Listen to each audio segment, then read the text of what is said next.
So we're here in Fresno, California, and we just finished abandoning this old filtration system.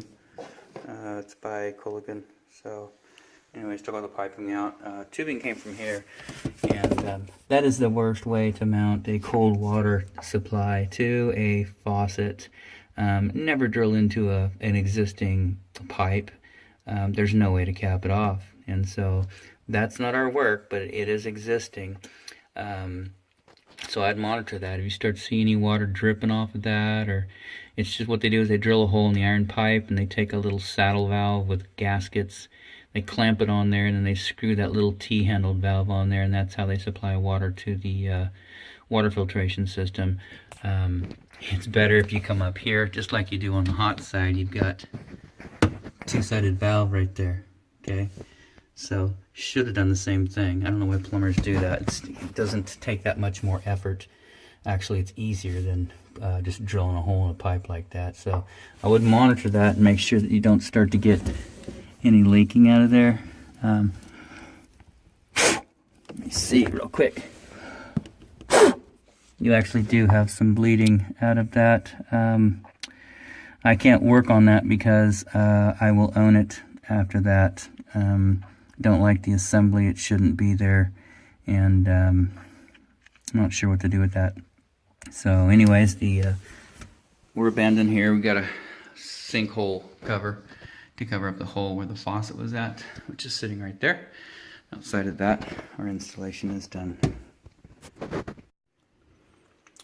So we're back in Fresno, California, and previous portion of this video showed us abandoning the filtration unit that was here as a Clovis. Didn't know how to really service it. It was leaking out there. So anyways, we took it out and capped off with a sinkhole cover.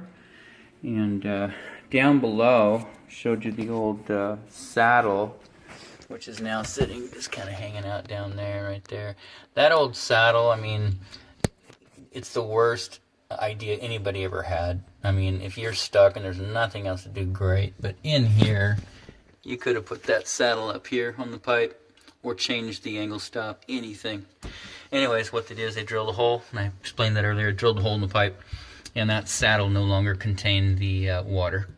Either had been dripping or began to drip, don't know, doesn't matter. You just can't leave water dripping in a cabinet area, especially where it's dumping down there.